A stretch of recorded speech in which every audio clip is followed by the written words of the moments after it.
And we are live. Welcome back to this week's edition of the Mecca of Banter. The boys have joined us again for another week of laughs, jokes, just casual hangout with a little bit of footy involved. Nothing much else other than that. Boys, checking in. Hen, how we doing? Dude, I'm great. It's a great week to be a Manchester United fan. It's a great week to be a St. Louis City SC fan. We're setting records out here. But I mean, it's beautiful outside too. There's just not a lot to complain about right now. I'm great, man. Love it. Nikki, rolling on through. How we Yeah, doing, brother? just going off of what Henry said, we're all St. Louis City fans today. That's what we're going to be talking about majority of the time today, and hopefully that's all we're going to be talking about today. But you know how it is, Hafey4 on Twitter. But yeah, got to go to my first game this weekend with the boys, and oh my God, what an atmosphere, what a time. Love to talk about it. Can't wait. Yeah, I think we had pretty much the whole Mecca at the game.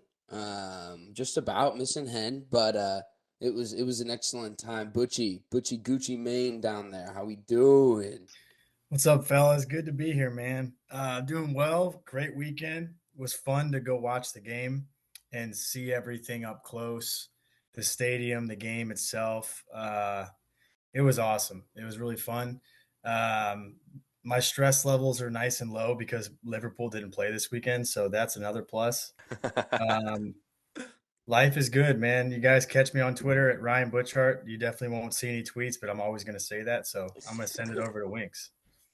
What's up, fellas? Yeah, finally thawed out from Saturday night. Man, I feel like 10 minutes in, I couldn't feel my toes. I think I speak for all of us when I say that. But, there was a point really early on when all the lights in the stadium went red. I kind of just lost feeling everywhere and was totally focused on the game. So that was cool. But great to be here. Stoked to talk about the games. Yeah, that was awesome. I was frozen. It wasn't as cold as the exhibition Leverkusen game in November, but it was pretty close. But it mattered a lot more. Everyone was into it. We stood 90 minutes. We'll get into it later. But first, we'll dip back across the pond first.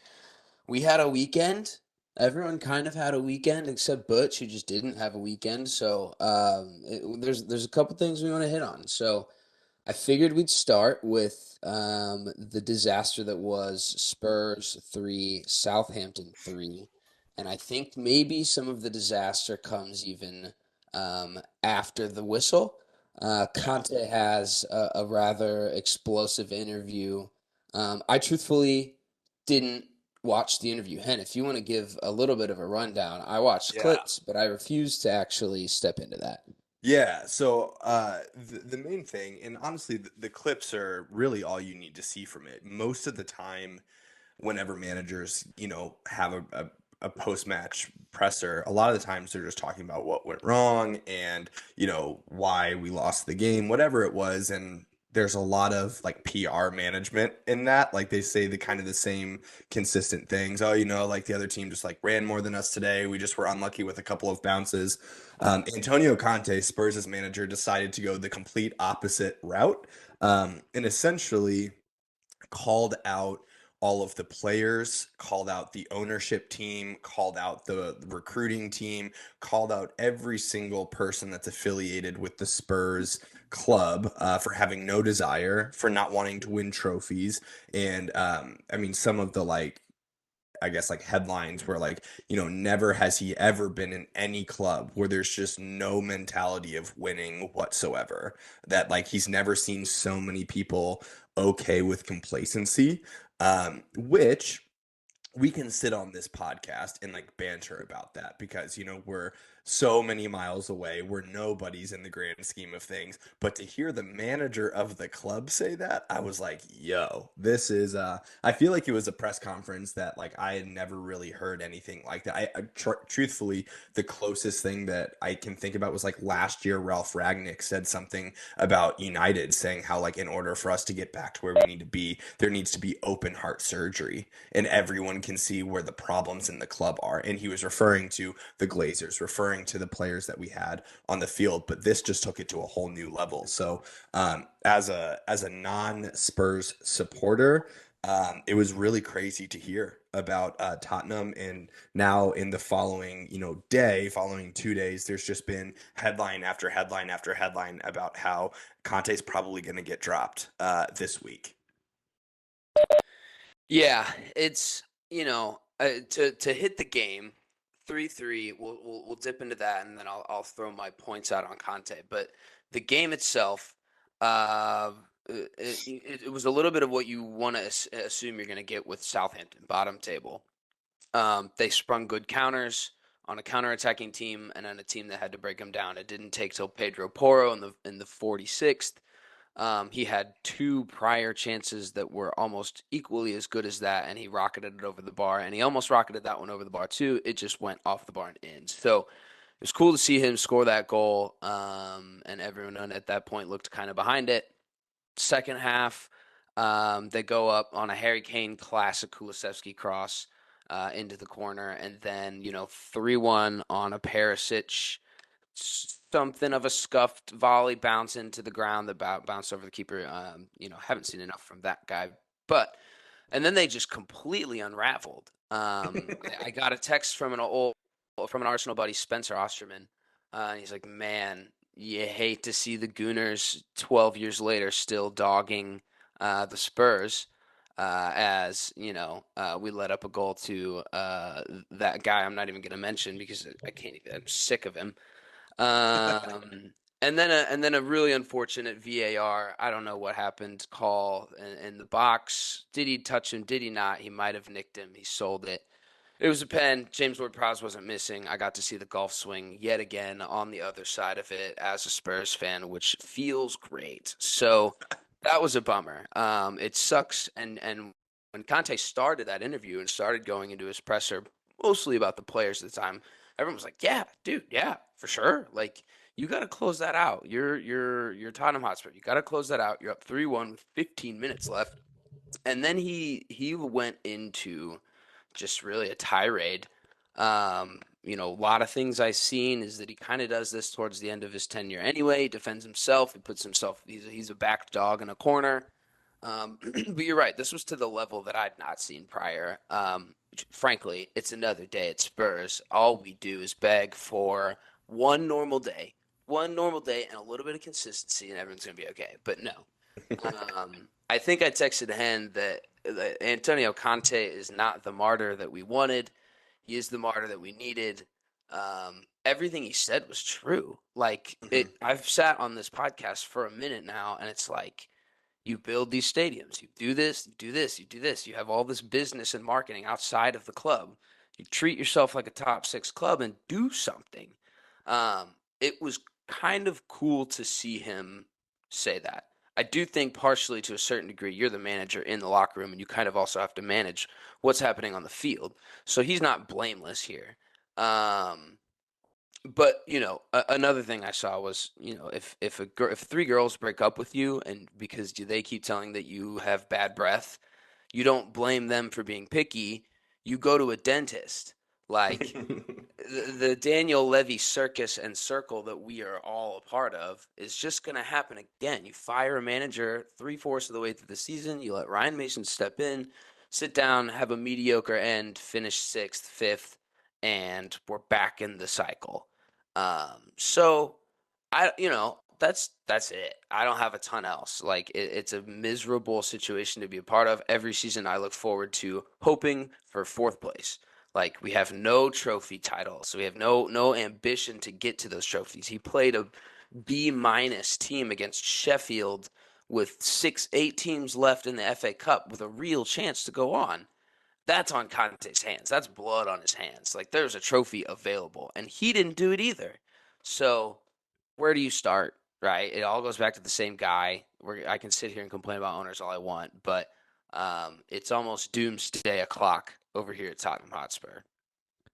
Hey, one positive thing I saw in the medium about Tottenham this week, F1 partnership. I think you guys are getting a nice little F1 go-kart raceway underneath your stadium. I thought that was pretty Hey, interesting. They're building a raceway under the stadium. So good, so Fun for the cool. whole family. Fun for the whole No more family. money. And Yeah. Harry Kane's not going to be around to race it.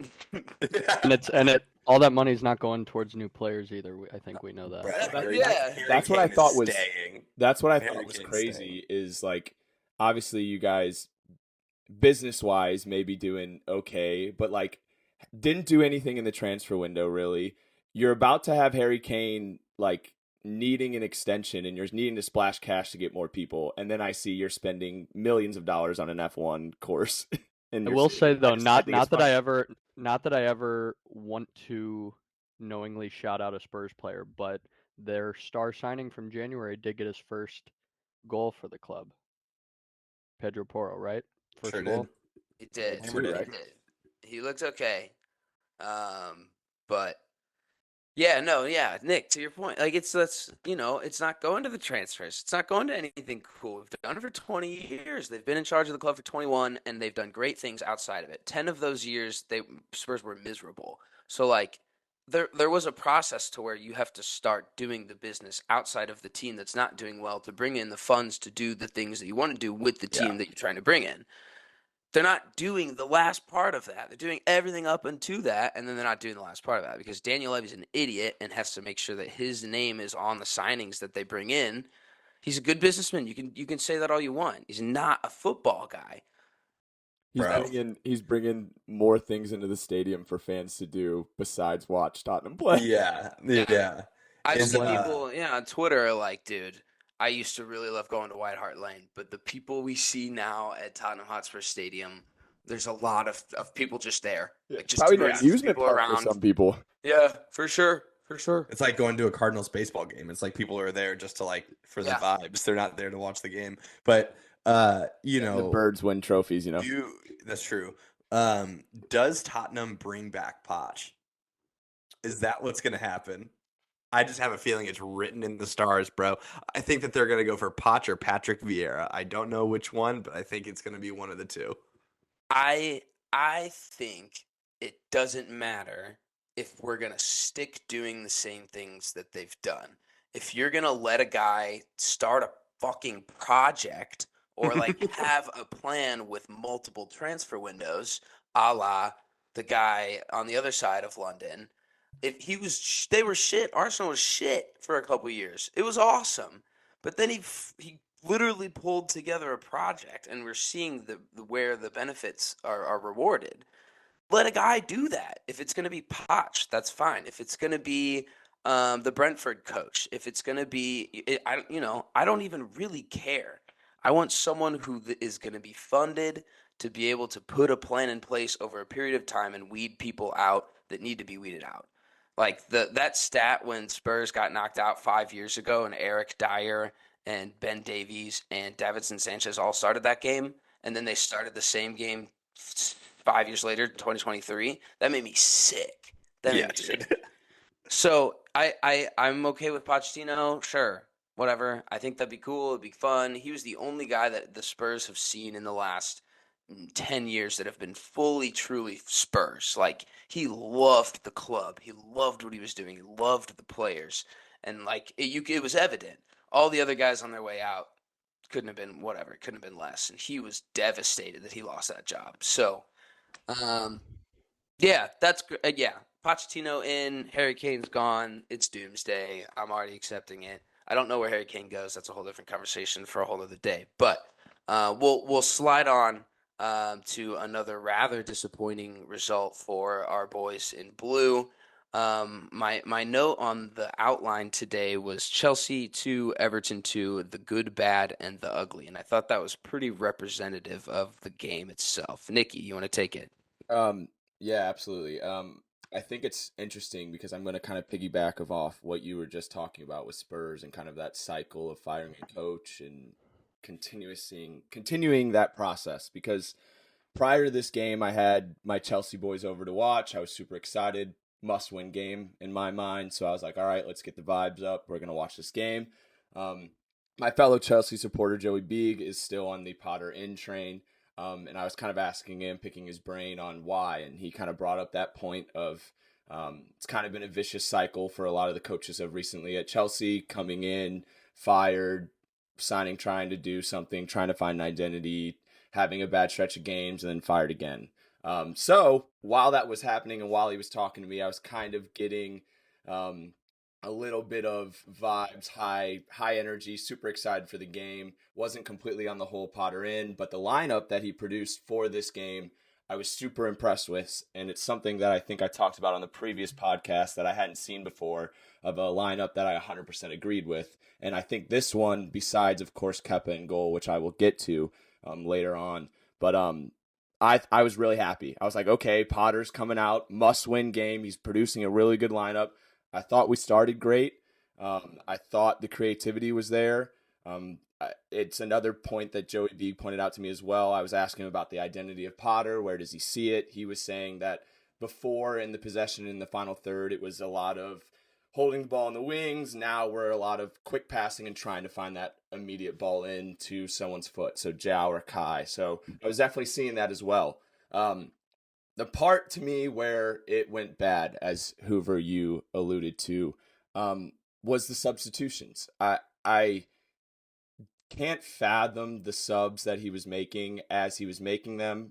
I was talking with Joey and Ebbs, who are the Chelsea boys that I was with. They were like confused as well with the subs as they were making them. And I just want to read through the subs that we made and when we made them. Up 1-0, we sub in Conor Gallagher for Christian Pulisic, right? In the 62nd minute. That's a questionable sub. Christian's playing well. He's the main source of our attack moving forward. We probably need another goal because maybe the pro club's in me, but a 1-0 lead, nothing great. Then they tie it 1-1, right? So you're like, all right, probably need to make another sub so we can get some offensive threat. Nope, nothing happens. We wait 15 minutes, Kai gets a penalty, scores. Then we're up 2-1. We sub on Ruben Loftus-Cheek, Mecca, can't even pronounce his name, and Trevor Chalobah into the game. With Conte on the bench, he was healthy and everyone's been talking about. And the subs that he made, I think personally lost us the game. I also think Kepa not being a dominant force in the box is so awful, and I hate it so much. Every corner, every free kick, every time he looks like a little kid with another shirt on, and it bugs the crap out of me. But yeah, we choked this one. I was super upset, and the moment the goal went in, I ran upstairs and changed into the St. Louis City outfit, and I was all on board. So that's where I'm at right now. Really backing your team there, man. Yeah. It's incredible. I thought, to be honest with you guys, I got to see bits and pieces of the full game and then went back and watched the highlights of everything and really kind of dissected the performance. I agree with you. I think the substitutions were whack. Pro clubs in us or not, I just sitting back and defending a 1-0 lead is just like, it's a dangerous thing to do in the 60th minute. Like 85th, fine. 60th, bro, there's so much time to play. Especially when like our best defense for us is possession. Like that's what we've kind of been known for, is trying to possess the ball for our defense so we have the ball the entire time. Yeah, I also think, to be honest with you, I think you all got a little bit lucky on your pen call. I think similar to the Spurs thing where I looked it back and I saw it from different angles. I don't think whoever was the Spurs defender, I don't think he touched the Southampton forward. I don't think that Reece James got touched either on the box. He was touched twice. So Both defenders. I'm watching it from like different angles. And I'm like, I just don't think so. Regardless, it's still a 2-2 game against an Everton team that you should never tie to. There's only one loser to this Everton team in this chat, and his name is not Nick Hayflinger. It's Lucas Winkelmann. And so you should never be tying to that Everton side. But I think Big is spot on in hearing his perspective, I guess, of like the endless cycle that has been Chelsea managers. I guess like that does reshift my perspective me too, a little bit, to be honest with you. Like it just does. And it was funny because he mentioned Spurs. He's like, I don't want to turn into Spurs. And I was like, yeah, it's a great shout. So fun. But what's weird is like while Spurs and Chelsea have had similar, I guess, approaches to like that manager system, Chelsea have done it with trophies. So it's like it feels different to me as an outsider looking at Chelsea and looking at Spurs, even though like they kind of have the same idea Yeah, on but how that should be. yeah, and in the league, they're 11 points ahead of us right now, which is Yeah, it's just just weird. It's just weird. like But all uh, the roller coaster that Who's been on, and we've heard him complain about, and yet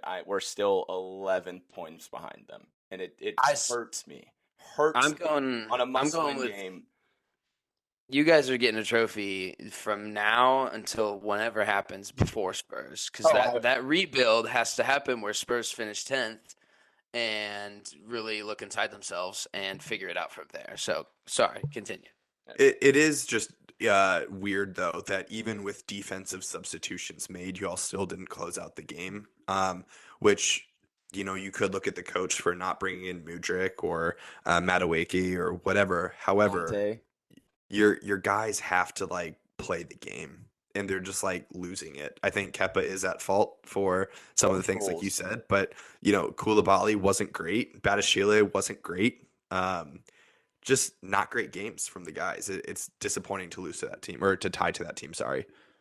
Absolutely, and I think it just adds, like I was kind of telling you guys before. I think all of our eggs are in the Champions League basket, and I think it just kind of amplifies that even more, and it adds more pressure to our players to now like the Champions League is like must win time for us.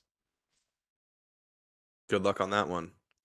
What a time for Ellis Sims to score his first ever Everton Shout goal. out to the kid, You man. know, that's cool. That's always fun to hear. I looked at his career. He spent a lot of time on loan for that. So The he's best gonna part go about home. not the best part, sorry, there's no best part about that, but something I thought that was funny about that goal was literally moments before it went in, I was complaining about Kepa and how I didn't like him, and Beeg was kind of defending him, and then that goal went in, and I was like, I'm out.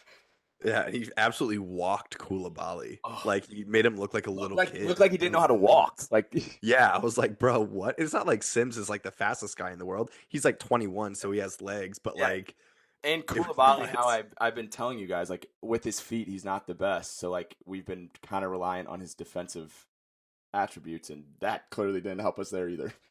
That wasn't it, man. That was not it. Nope. But over to the other side, we had a managerless Palace. We had a Patrick Vieira gone for Arsenal versus Crystal Palace. An interesting conversation, but they beat the Bounce Winks. I They was gonna beat the say, Bounce. I Congratulations, man. One really for was one. thinking the bounce One back for two, here. excuse me. One for one. Nope, we just established One that and 5 minutes one and ago. one. One and one. Yeah, smashed them. Before we get into that though, I want to pose a question to you guys. I saw this cool stat, but don't want to tell you guys before I ask you. So, I'd love to get your honest opinion. It's not quite a factor cap, but do you think that Arsenal are simply exploiting a bad Premier League season, quote unquote, from Manchester City, and that's why we're at the top of the table right now?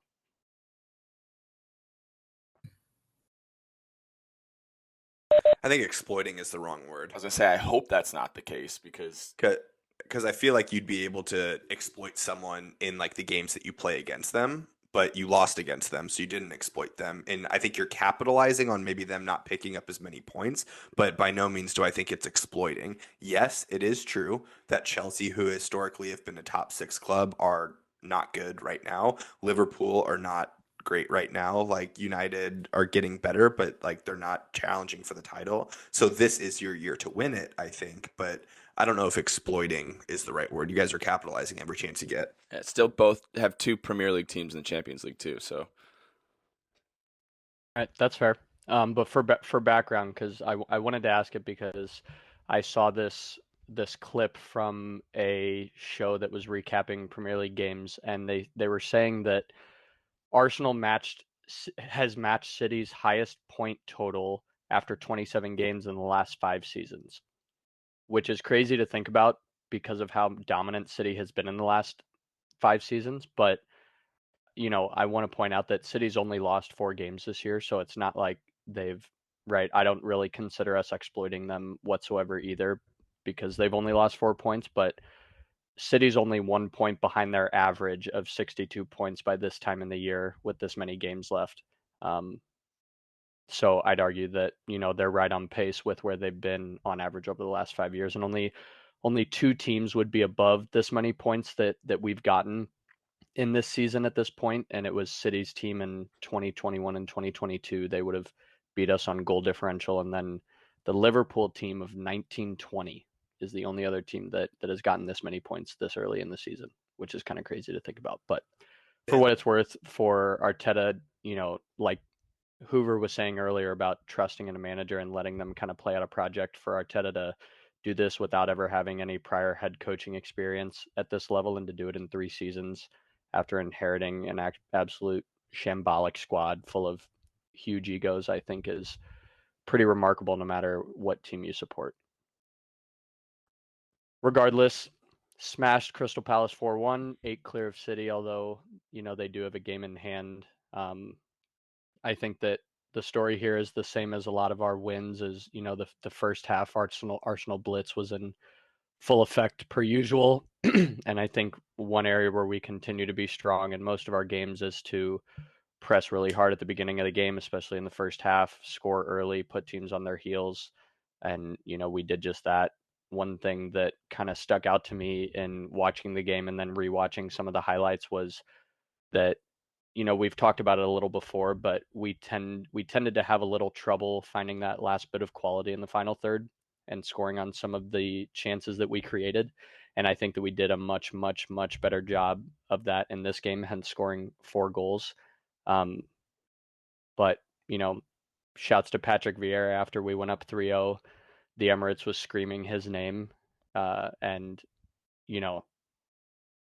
savage from the Arsenal fans, but was kind of cool to hear that roaring from the fans, while watching on TV. Yeah, I think that another interesting piece is Gabby Jesus is really going to have to earn his spot back on this team. We've talked about Leandro Trossard playing multiple positions, but him playing in that role where Gabby played the first half of the season, you know, Trossard's doing everything right. We've talked about it before, but his ability to create, navigate in tight spaces, and find the right through balls is so special. So excited to excuse me, excited to see them both kind of battle it out through the next 10 games and see where we end up. But I think that competitiveness is going to push both of them and hopefully, elevate both of their games. Yeah, I feel like there's so many. What's up? I was just saying one word you said that I took away from the game was competitive, and obviously watching Chelsea play and watching Arsenal play, like your guys' motivation and all of that is, I don't want to say fun to watch, but it's nice to watch. One takeaway that I had, especially, I've been paying attention to obviously goalkeepers a lot lately because mine absolutely sucks. And Ramsdale just putting on another great performance. And when he allowed that one goal in, you could just see it, how pissed off he was and how much passion he had. He was yelling immediately at his defense, even though they were up 4-0. I thought that was, I mean, that's something you want from a goalkeeper like that. That he wants the shutout. Everyone wants the shutout, and he really wanted it. So I thought that was pretty cool to see. Yeah, man, I think that same mentality applies across the board for us, with losing to Sporting last week and being out of Europa League, like all 10 games from here on out should be treated as a final for us. The focus should be 100% on the Prem because that's what we have left to play for, and we're in a great spot to do so. So I completely agree with you. I think that's pretty cool to see and makes Arteta ball even more fun to I think watch. I think Ramsdale's such a wanker, bro. I can't handle it. I get it. He's Bro, guy all you want on your goalkeepers team. are. Let's be He real. is. I think he truly epitomizes They're all a little some of weird. the They're 100%. But I all. think he epitomizes every negative aspect of what a stereotypical goalkeeper would be, and he just accentuates it. This But is so funny. Why do you say that? I don't know if I've heard this take before out of you. This Yeah. is so funny. I think he is just a menace. As a defender, I've played with some pretty crazy goalies, and they can be insane. And I found that the worst ones to play with were the ones that were hot-headed and not at least somewhat cool and calm and collected in the back enough to you feeling confident. Shout out And I Birdman. think he, Yeah, I I, was gonna say the Birdman, same thing. Birdman tiptoed this edge of being intense but also being pretty confident in himself. So, I think that's probably where he's at and where everyone on that squad is at with him, whatever. But outside fan perspective from an opposing team, I think he's obnoxious. I also Hey, he do want commands to the chip in. box. Commands the box. He's a great keeper. I don't not rate him as a keeper too. I think he's fine. But I did want to bring up the Patrick Vieira dismissal because I thought that was kind of harsh. They're 3 points from the drop, but so is everybody else. Played their and- hardest part of their schedule. Yeah.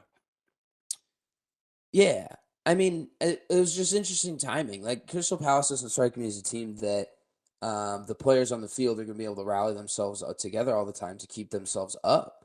That's where you want someone in the dressing room, and unless obviously I haven't done a ton of reading, but unless he lost the dressing room and it was just abysmal to play for him, I have a hard time thinking that's the truth. Mhm. But I just thought the timing was interesting. Vincent Fair. Company, former Manchester City legend and Burnley coach, came out and made a statement about it. And I think he hit it spot on. To your point, Nick, they did just get finished playing their hardest part of the season. Every game that they have outside of Arsenal, every game that they have moving forward are against people that they are in competition with in that bottom half of the table. They're all winnable games. They've played the majority of their season, not the majority, but a lot of those difficult games without Zaha, who's arguably their best player. Um, the timing of it to sack a manager just doesn't really make a lot of sense. And I think that there are a lot of managers who have been in similar positions that who have gotten significantly less time. The key word that he used in his quote is overperforming. So technically, even though Crystal Palace are only a couple points above the drop, he's technically overperforming with that team based on who he has available and who they're coming up against in terms of strength of schedule. And you don't fire a manager when he's overperforming. You just don't.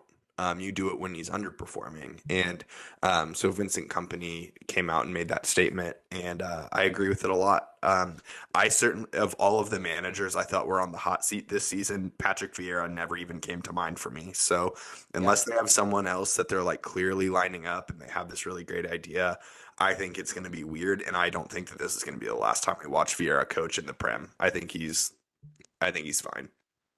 I was gonna ask Butchie. I want to get your opinion on who you could see taking that spot as a coach for Crystal Palace. That's a tough question because I don't know. I'm a little like you guys. I'm pretty caught off guard. Um, I agree with Henry. He was very harsh. I like Vieira as a coach. I think his like philosophy and system is attractive. Like we saw what Crystal Palace could do. Like they could play. Like he had a really good set of young players, but they played attractive stuff at times. So Mhm. he's definitely not done.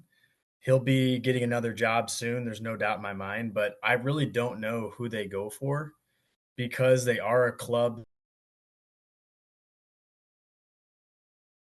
Oh association no. right now. They're not going to get a top level manager. They're not going to even probably get a mid level manager in the Premier League. They're going to have to kind of get some bits and scraps and try and fight this season out, and then maybe hire somebody in the summer full time. I could see them doing like a part time manager for these last 2-3 months, and then trying to like bring in somebody that they actually think can take the project that they have to the next level. I don't know. Very, very caught off guard though. Hey, That's a Crystal Palace, give Butchie a call. He's a great coach.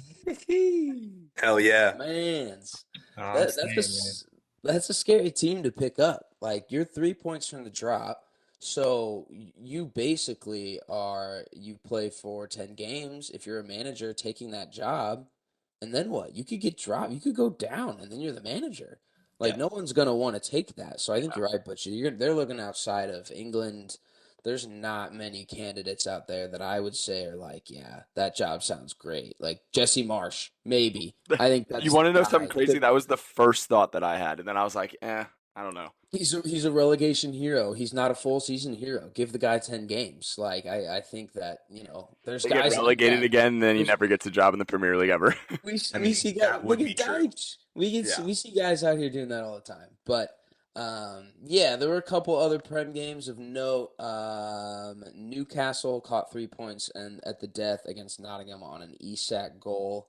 That's interesting. They're holding their place right now, which is kind of annoying for everybody else. But Literally, I'm like waiting for them to drop points, and they just that's don't. me too, and they're just not dropping points. So Villa with 3-0, Leicester, Brentford 1-1, Leeds caught themselves 3 points. That was an electric game. Frankly, I caught some highlights of that one. Scored some goals. They're staying up. I think the They're boys are staying up. staying They up. got to do it. Who've Tyler I did Adams want is to hurt though, correct? Yes, Yeah. yeah. shout out. We talked about it in the Mecca briefly, but in that Aston Villa Bournemouth game, we did have Mr. David Brooks make his first appearance in professional football since beating cancer. Came on in the 79th minute. Both the away and home fans gave him a standing ovation, so that was pretty cool to see. Shouts to him. Big shouts. That's what the sport's about, man. Fuck cancer. The Sebastian Haller stuff was just so fun to watch, and him kind of, come through out of all that. So definitely good shout. Thank you, Winks. We'll slide into some FA Cup action. We had an interesting one with Hen. It was Oh, man. rocky. It was Rocky rocky. to say the least. It was a weird watch. So I watched the highlights of the game after and watched the highlights, and then I went back and watched the full game. The first highlight that they showed of the game was in the 41st minute. I was like, yo, that is not good. And I saw why when I watched back the game. It couldn't have been more boring in the first half. Just absolutely nothing from either team going forward. So fast forward to the second half. We saw Fulham take a chance, go up 1-0, and then absolutely implode.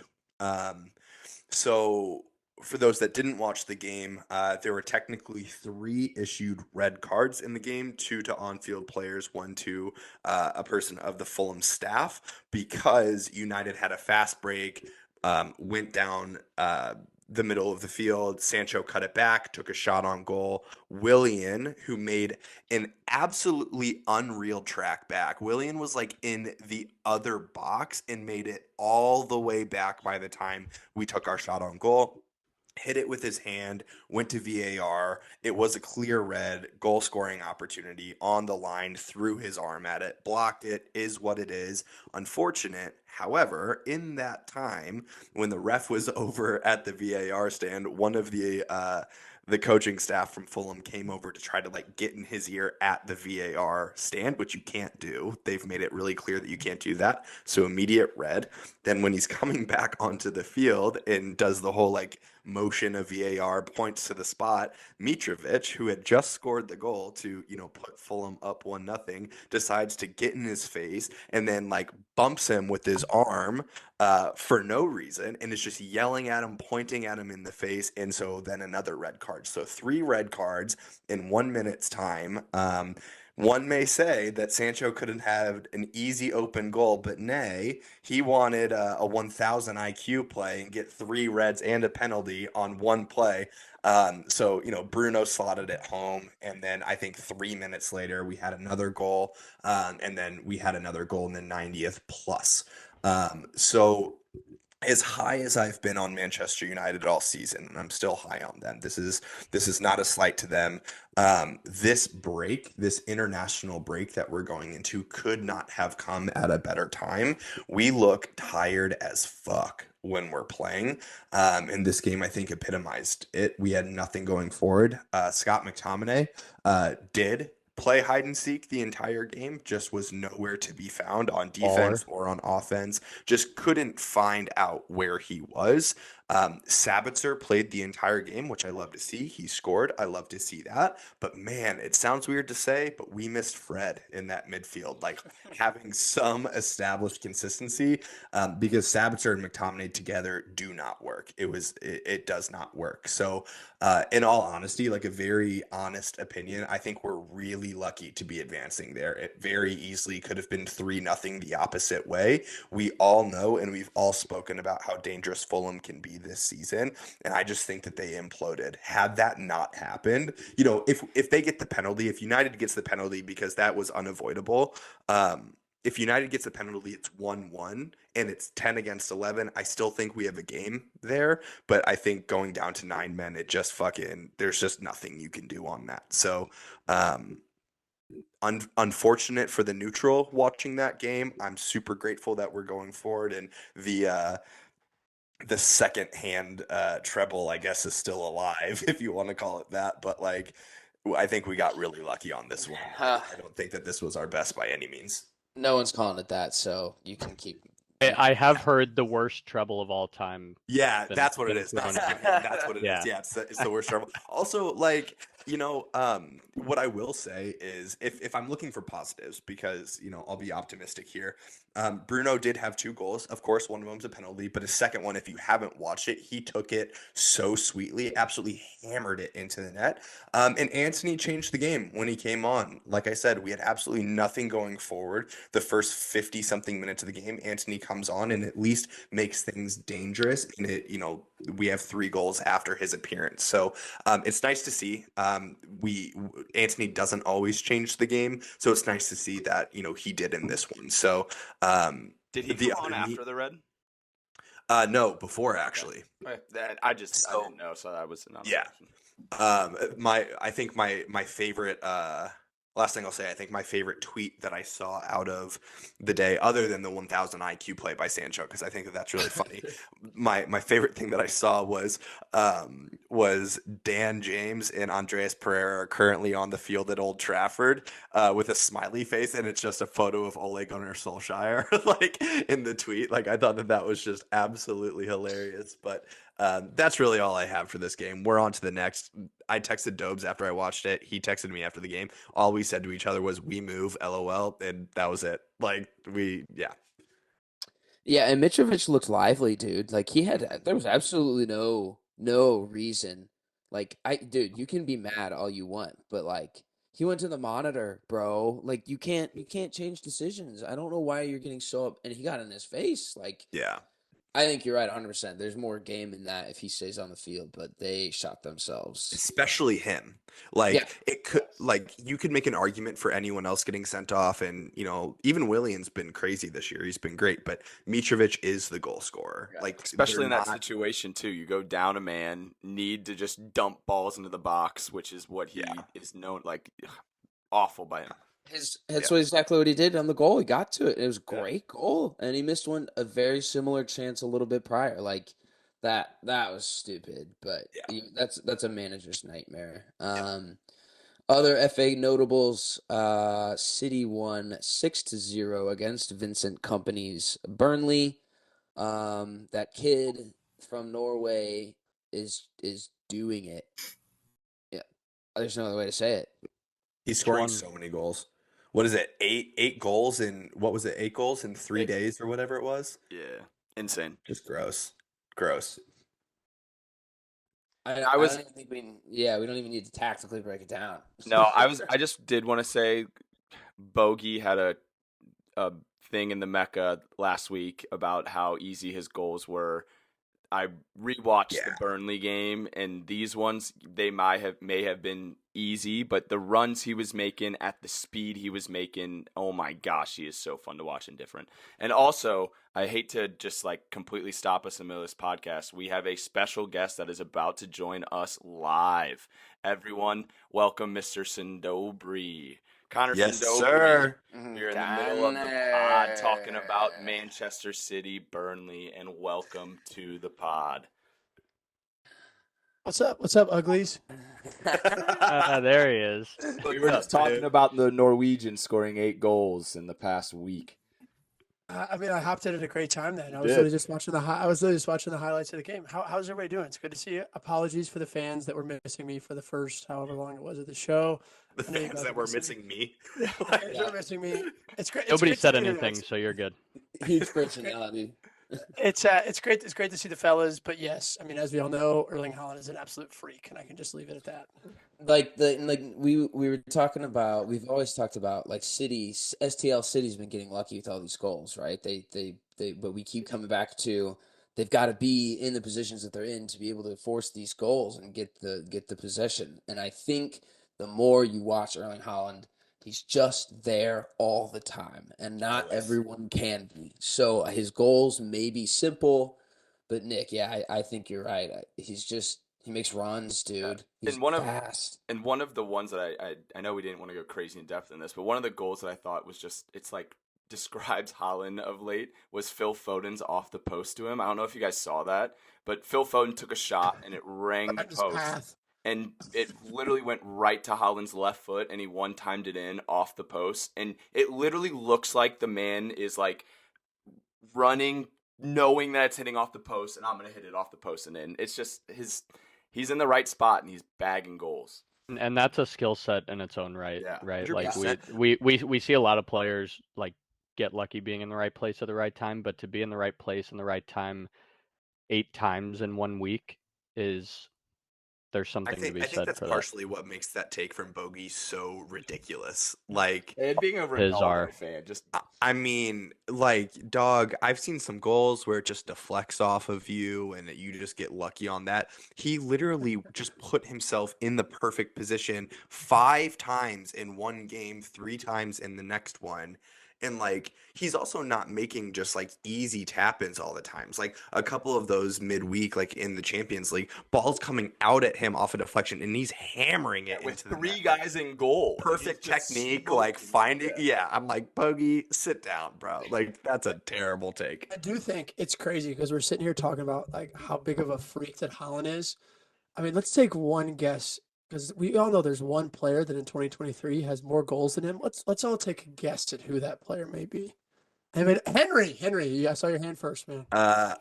Marcus Rashford for 500, please. That's absolutely correct. I just think that needed to be pointed out. Let's Dear go. Lord, he's All right. been in How the about pod the full He's been season? in the pod for 2 Full minutes. season? 2 minutes. since Jobes came in, Rashford. made his comment. You can head Yeah. out. That's it. All right, I'm I kicking gotta him out go, now, Sensei. boys. See ya. No, so we were gonna finish up the FA Cup. We'll slide into Champions League Europa.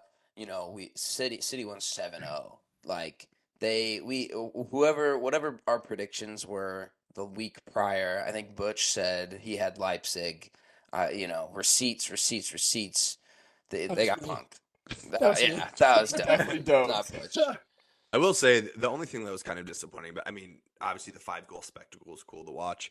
The officiating in the first part of the game was horrendous. It was like one of the worst I've ever seen. The handball that got called for the penalty for the first goal was, I mean, no one on the field even called for a handball. Like there was no part of No it. reaction from players. Nothing. Yeah. And then just randomly 3 minutes later, the ref just like blows the whistle and was like, "Oh, actually, there was a handball there." And then everything just like the rails fell off there. Ederson came out and completely cleaned out one of the Leipzig players, I saw that as and then well. the Leipzig player got a yellow. Yeah. I was like, "This makes no fucking sense."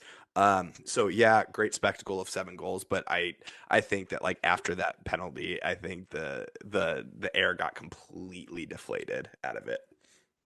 I know we also just got done talking about him, but that post-match interview of Holland after that Champions League game, So likable. Man, how can you not So like the likable. dude? He just scored 5 goals in a Champions League game, and one of the main things he says is, "I should have had more." And you're just like, what? This man is insane. I also wanted to say, we'll get into the St. Louis City stuff, but the coincidence of what I was in as all of that was going on. I was at my work. We were interviewing Berkey at the time that the game was going on. Berkey, who used to play for Dortmund, he's the goalkeeper for St. Louis City. We asked him about Holland. As he's answering, telling us how scary he was, I check my phone and you guys are blowing it up saying 5 goals Holland, 5 goals Holland. And I immediately told him and he was like, "Oh my God." And he started freaking out with me for 30 seconds. And it was just, the man is an alien. He said it himself. He was like, his quote was, "At practice, I wanted him to miss the goal and just not shoot it at me." And I'm just like, oh my God. Yeah, that's different. Yeah. That's some wild firsthand experience. So the other game that we had, Napoli cleared out Frankfurt. I'm still team Napoli, still one of the best in the world. 100%. They're so much fun to watch. 100%. It's insane. If you haven't watched a Napoli game, Doesn't matter when they play or who they're playing. Watch it. They're so fun to watch. But through that, we did have Liverpool play Real Madrid. It was a tough one, I but made it just in time. I made it just in time. Yeah, you did. You missed us talk about United, so I'm happy. There's always time. Oh, Butchie. Yeah, I mean, there really, isn't much to say here. Dope, stop grinning. you did a miracle. You didn't. There's Get it. really not much We're to all say. grinning, baby. You You did a know, miracle. Didn't get in it. all honesty, like I told you guys, like I thought the game was over in the first leg. It was going to take a miracle. That was 0-0. I was like, yeah, we're not going to bang in 4 or 5 goals in the second half in the Bernabeu. But just disappointing to lose, though. I would have seen a win, even if it meant us getting knocked out. I would have liked to have seen 3 points because I think it would have helped like morale inside the locker room, just a little more belief and confidence in the team. But to lose again, it was pretty damning, pretty hard to take. The goal, Benzema, lovely takedown from Vinny, laid it off to Benzema on the ground. I don't know if you guys saw it, but it was a pretty unbelievable piece of skill from Vinny, off balance. Yeah, it was just hard to take, man. It was not a good Champions League campaign for us. We got lucky to make it out in the first place. Napoli spanked us twice. Um, move on to hopefully next year. I mean, we'll see. That gets we got to win at least 8 of our 9 last games to make the Champions League. But if we get back in, signings hopefully, and hopefully this does not happen because 5-2. Wait, did I just hear you right? You said you have to win 8 of your last 9 to get Champions League spots?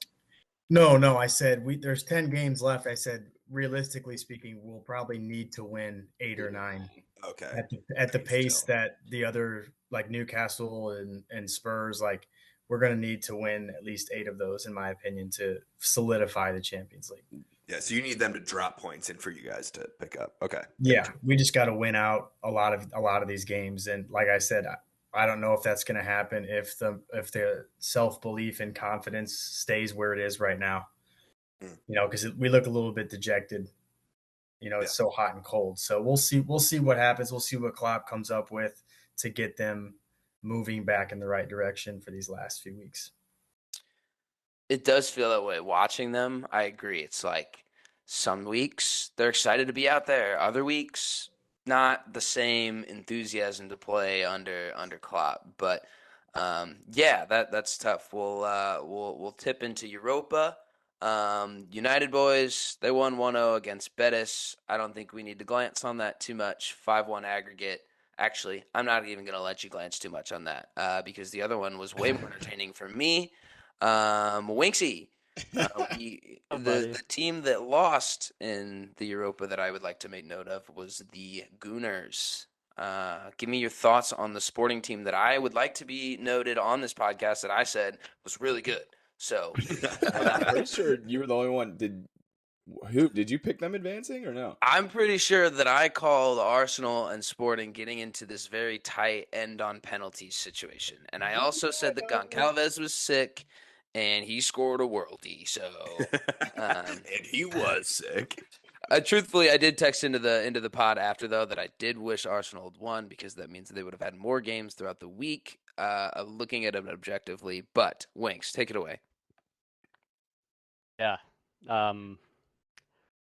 In typical Arsenal fashion, we came out with the blitz again in the first half, and Xhaka scored an early one. But unfortunate that the beast that is Pedro Goncalves scored from half field in the second half. Ramsdale got caught out of his net, and it's one of those things that in hindsight, or as a critic, you can be like, why the hell was Ramsdale that far out of his net? But I think that in that situation, balls like past half, a lot of goalies are at the top of their 18, especially if it's a keeper that you play out of the back with. He's usually not sitting back in his 6 when the ball's at that point in the field. So hindsight's 2020. You can look back and be like, where the hell was Ramsdale on that? But like, I didn't even think that. I immediately was just like, that was incredible.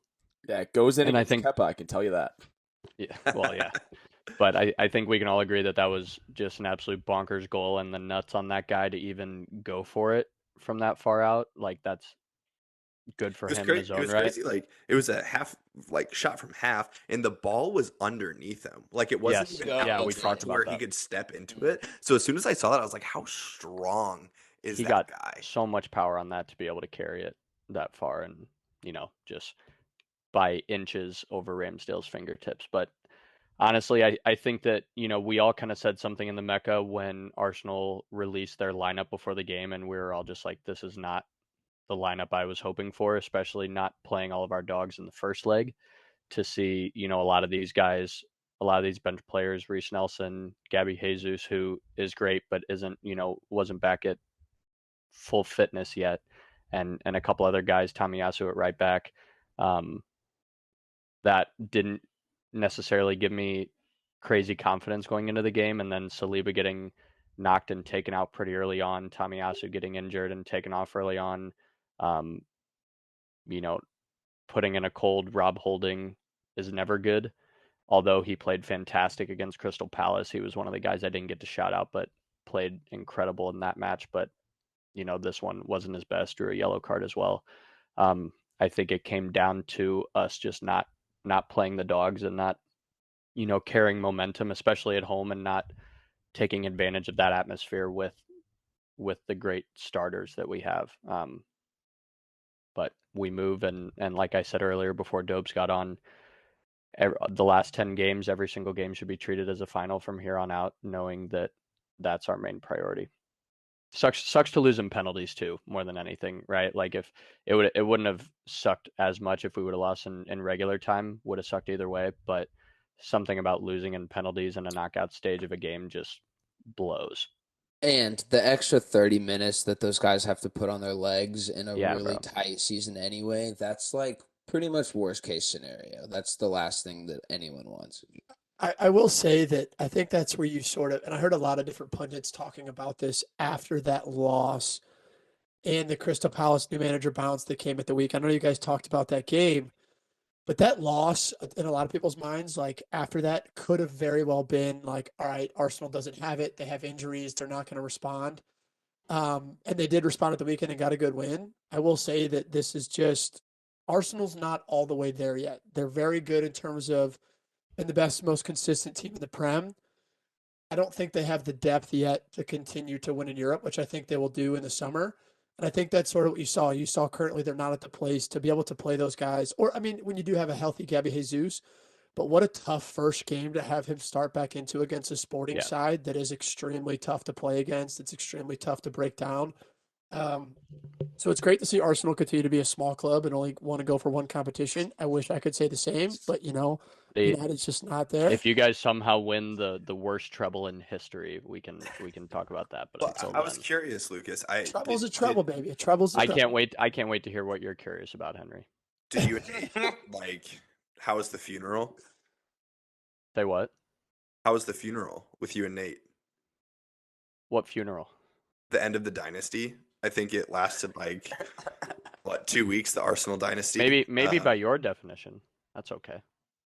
Well, I know that on that same episode you mentioned that you really wanted to go after the Prem and not so much Europe because you haven't won the Prem in a long time and you've won in Europe more recently and Yeah, more recently I think means I more never. I don't think specifically I you've ever think I won in more Europe. specifically said that it's not up to us. It's going to be whatever Arteta decides to choose to do. In a perfect world, I think I speak for all of us when we'd say we'd like to be able to win multiple trophies in a season as opposed to just focusing on one. But at the end of the day, it came down to what Arteta chose to do with the starting team. So Yeah. it is what it the is, grieving buddy. process has a lot of different steps to it. So when you So move it's just through like the just a anger poor and manager, God, I guess. you Just a are a poor You guys manager. you guys are fucking wank. miserable. Yeah. Incredible.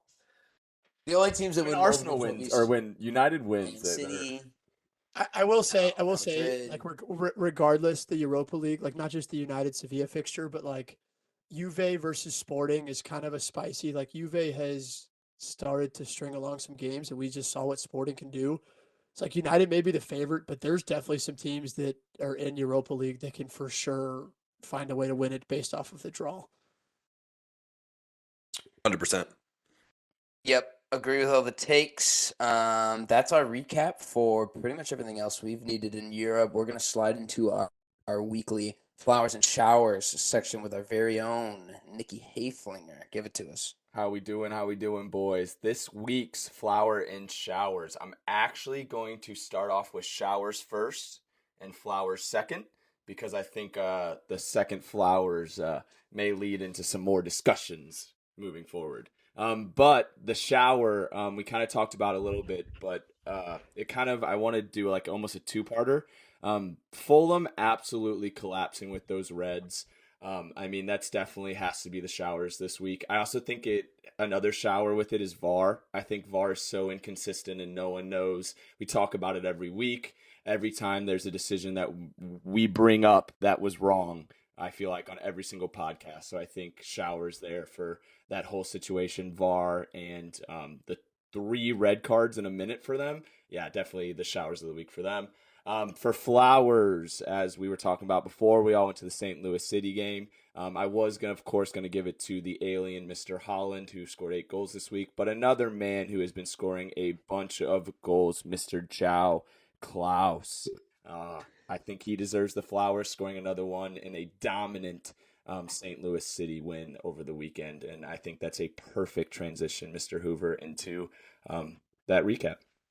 We love it. And quickly on the VAR, we shouldn't have to talk about it every week, right? No, Like, that's that's the the issue. problem. That's the number one problem. Yeah. But yeah, so the lads popped out to the local city park, had a couple of pints, got real revved up, and ran into the stadium with the St. Louligans chanting something about toasted ravioli in St. Louis. But on the field, amazing. We got to see again another electric atmosphere at a home match in St. Louis, downtown, City Park. And the guys they're just recertifying what they've made clear from the get-go, and it's that they're going to press, they're going to win the ball high up the field, they're going to score goals. Bucci, it was your first time out. What were your thoughts, man? First of all, man, shout out to Dobes for taking me. Woke up Saturday a very happy man. This dude has never called me at 9 in the morning in 28 years of life, and he called me twice. So I knew something was up. But shout out to him for taking me, man. It was unbelievable. The minute I walked in, I could feel the energy. Right when we got through the gates and we were walking through, like it was so packed you could barely walk. You get to the field looks immaculate. Not to mention we were 2 rows off the field, which is unbelievable. Like the seats that we ended up getting. Um, just a dominant display. I thought San Jose we made them look very poor, and I don't think they were poor because of themselves. I think we made them look bad. Like we just outplayed them in many aspects of the game. Um, One thing that I might have been talking to Winks or something, but I kept saying I didn't like how because we play a 4-2-3-1, and I didn't like how our 2 wide players were playing so narrow. And the more I was watching it and analyzing the game, I figured out why he's doing that. And it's because Carnell, like you said, he wants to press.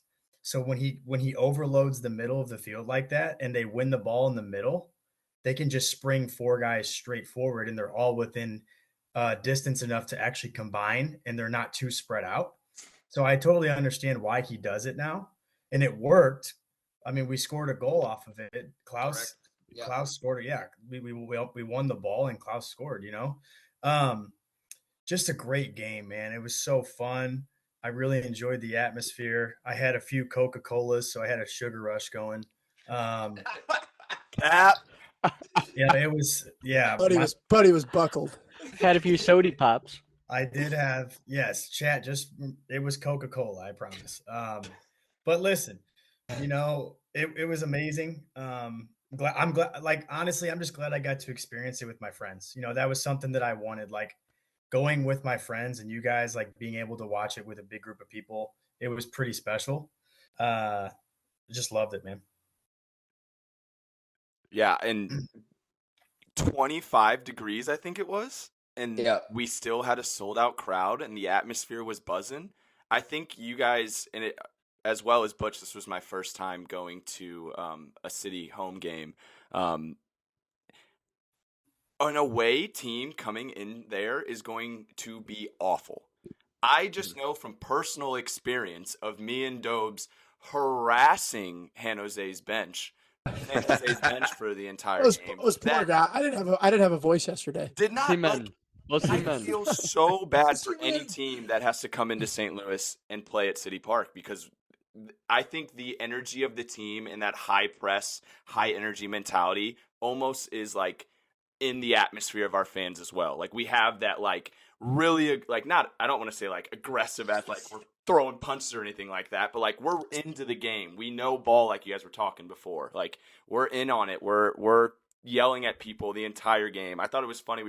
I don't know the guy's name, but we were yelling at one of the dudes because he looked like an Arsenal guy. And so like the fact that we knew an Arsenal guy that looked like him, he was like, oh my God, and was like interacting with us and like laughing. So like we know ball in St. Louis. So I fear, and I think it's showing off that dominant performance that it's hard to come and play in St. Louis. Yeah, dude. That's a great shout. Yeah. Yeah, I also want to give some shout outs to Lucas Bartlett in the back. I had no idea that Tim Parker was not going to play in the game. Like I was maybe I just upset. wasn't checking Twitter throughout the week, but We missed Hemi. yeah. So we all want to see Hemi Parker, and he's not in the lineup. And Bartlett, who they signed the week prior, who got some minutes in our last game, but came in and he played lockdown defense the entire game. He looked awesome. I thought Hebert stepped up as the leader of that back line. I was so impressed with him. I think obviously when Parker's out there, he dominates the back line, but I thought Hebert was really the rock of the team, which was impressive. And Klaus was great. I think he was so fun to watch yet again. A little bit surprised that he got taken off in like the 65th. That was a little bit weird for me. But man, I'm stoked for Giacchini. What was it? A couple of weeks ago we talked about him and about how he might be a little bit overhyped, already having some caps for the national team, but didn't really find his form in Orlando City. Didn't score at all for them last year. And then when that ball went in Saturday night, I think you saw it on his face. I think you saw it from the team, how much that goal meant to him. And I think it's just another situation where Lutz is finding diamonds in the rough, where maybe other teams are looking at someone like him and saying he's not that guy, and Lutz says we can turn him into that guy. João Klaus isn't wanted by teams in Europe. We can turn him into that guy here. Lowen is a squad player in Germany. We can turn him into that guy here. So it's been fun. We're 4 games in, and it's just been an exciting ride. Hey, Jow, that Brazilian in him. He's not used to the 25-degree weather, Henry. The man was like, get me off. I think the biggest takeaway is you guys kind of hit the nail on the head in terms of like the actual game goes. I think the one thing that like we've been seeing consistently in the media over the last 3 weeks after we were 3-0 is like this team continues to get lucky. They continue to get breaks. They continue to get handed games. And this just not shuts everybody up, but at the same time, it's a statement win. We didn't get Huge handed all 3 statement. goals. There's a lot of people sort of, this shows people's ball knowledge, talking about how San Jose had more press than us, but you can control the game while also not having as much as the ball. And that's exactly how we like to play, kind of how Butch said, and we created those chances.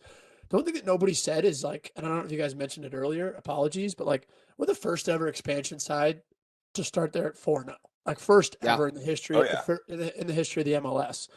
I'm not so sold on the 4-4-2 that we're playing just because I think that we do have sort of the dogs to play a little bit more of a possession-based style while also pressing. But that's also just Carnell figuring out what works and what gets results right now. Like we don't have a full squad. We don't have our best 11, I think, figured out yet. He's still experimenting. But he still has that mentality sort of locked into these guys that regardless, they know their job and they're going to get a result, whether it's pretty or not. And I think that's all you can ask for as fans.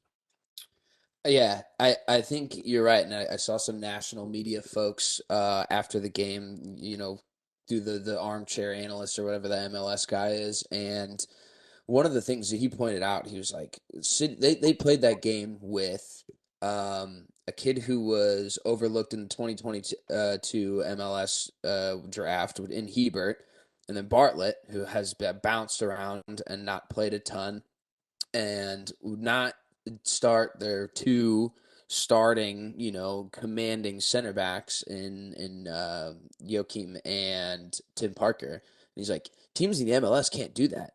teams in the MLS can't play competently with two center backs that aren't the everyday guys. So that was something that he pointed out that I was like, yeah, you're probably right. The way And we that got a these shutout. roster and we got a Yeah. shutout. And the way that these roster rules are set, we're not built to have those types of guys. So I think Carnell and Lutz did a really good job of making the system so approachable that guys are so interchangeable, which explains Zhao coming out in the 65th for Akil Jackson, who was lively. Frankly, He's he dangerous. he He's was dangerous dangerous. every time I he gets the think ball.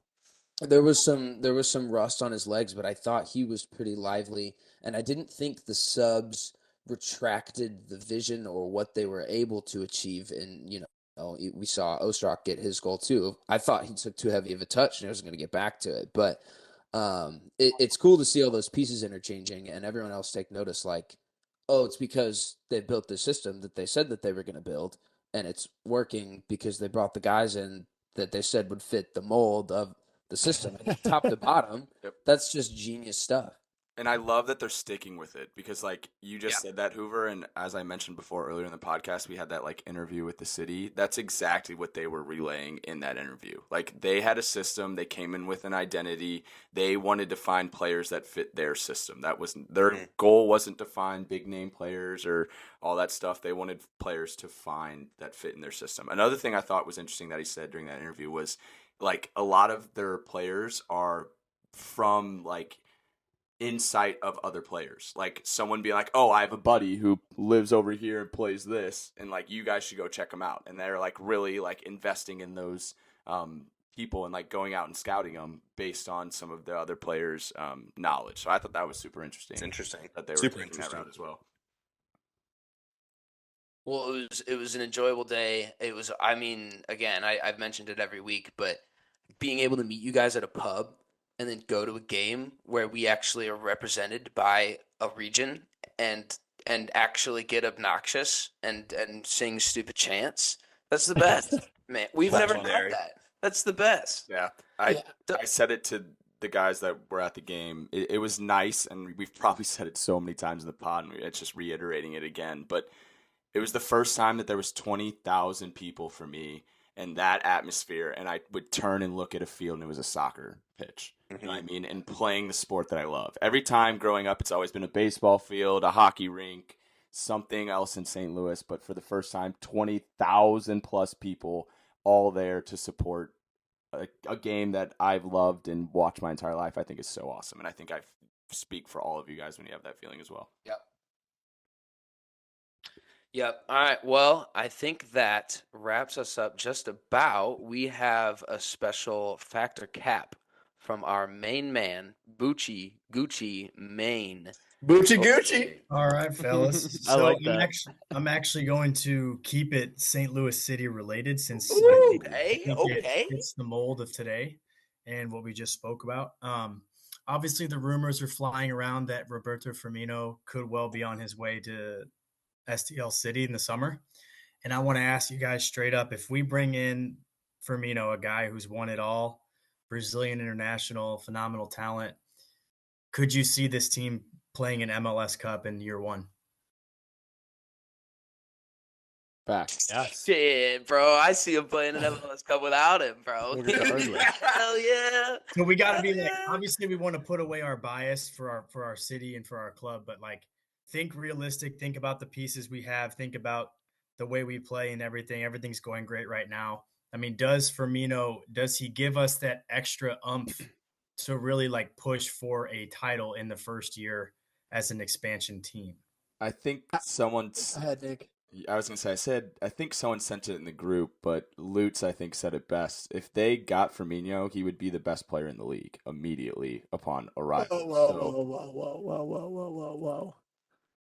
Whoa. I would take Klaus over Firmino. Okay, that I is would your take opinion. I'm just Lowen saying over from our Firmino. director's voice is what he's saying. I also do want to mention that, like, a lot of people were thinking these were rumors, but when we were in that interview at my work, I was saying he brought up that Firmino was linked with him, and that's because of connection. So, like, that's all real. Yeah. Like, there is They do now follow each other on Instagram too. That's Mhm. awesome. So That's to actually to talk tactically, And Butch, to be honest with you, you're going to have the best insight to this with watching Firmino so clearly.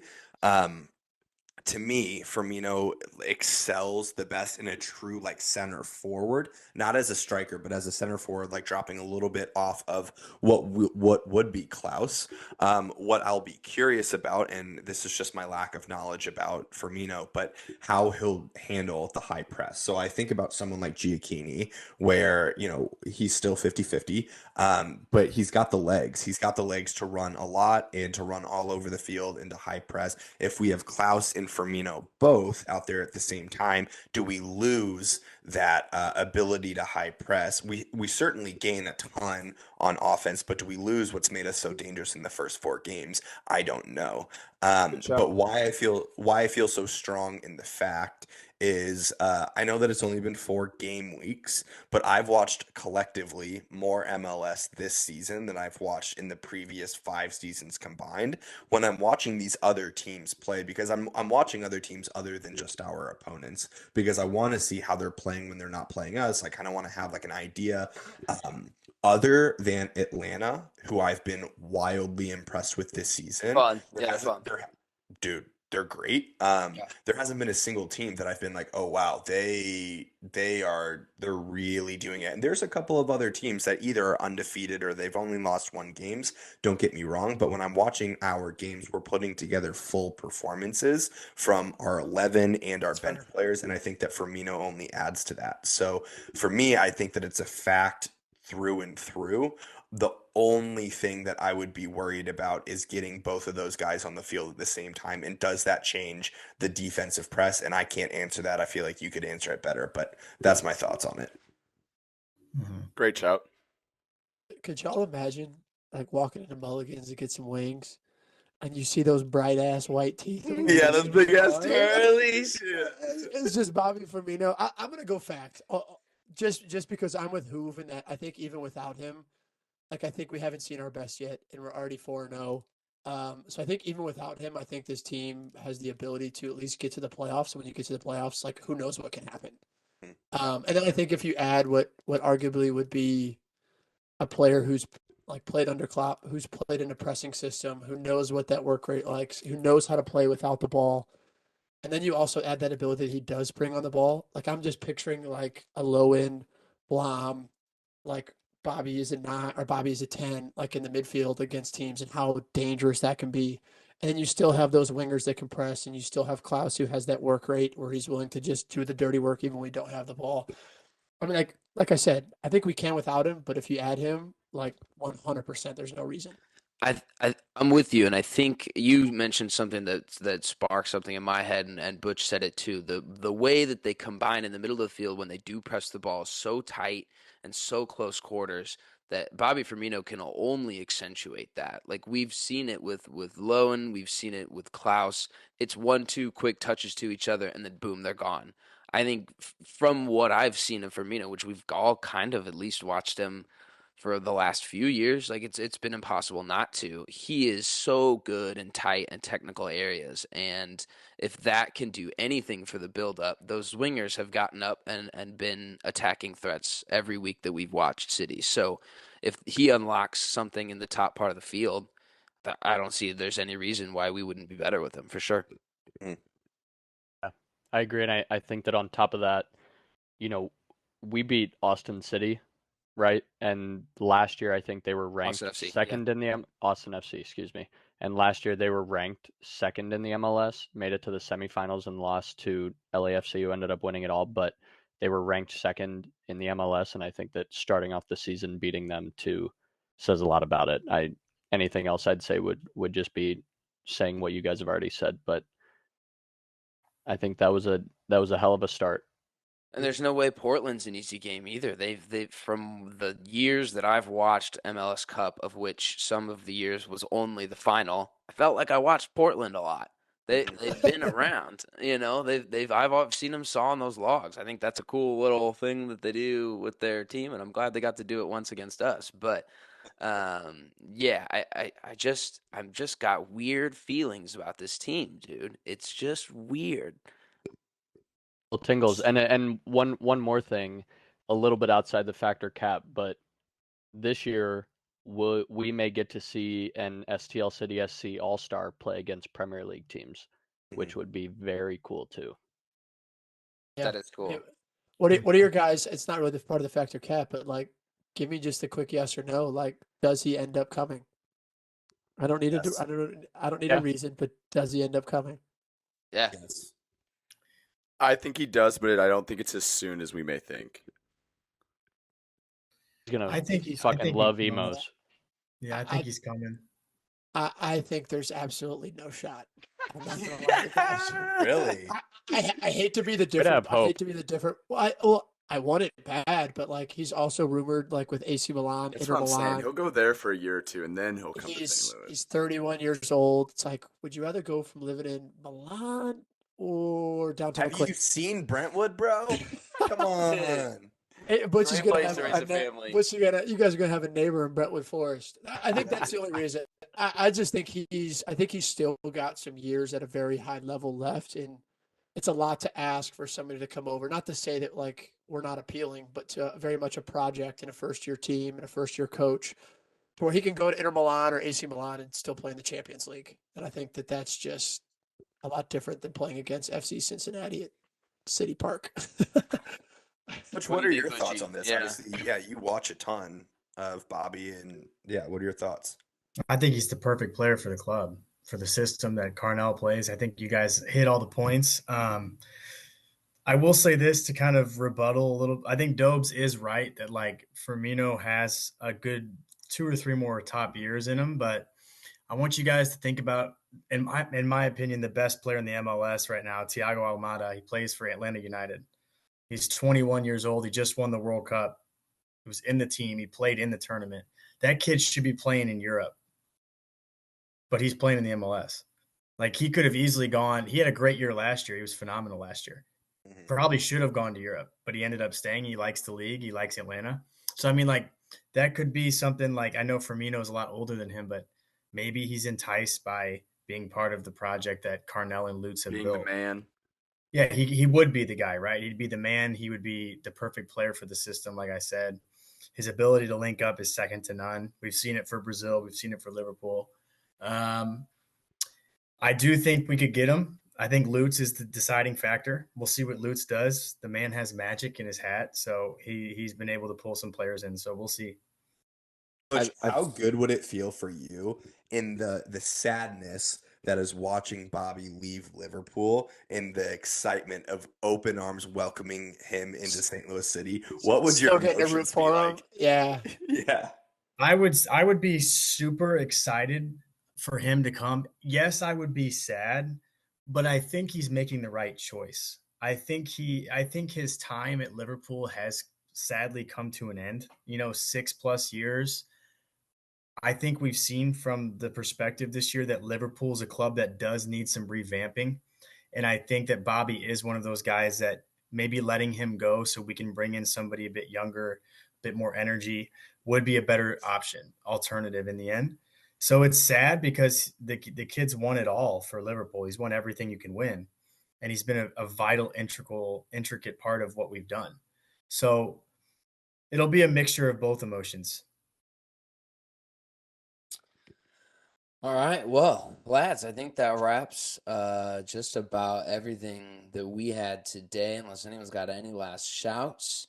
As always, follow us on everything. Everything. We got TikTok, we've got Twitter, we've got Instagram. We found Winks and Butch in the background of a city post this week. That was electric. They're losing their minds. I did want to say I want people to start bantering with us more. Like let's get some comments on this stuff. We're the Mecca of Banter. Like let's interact on social media.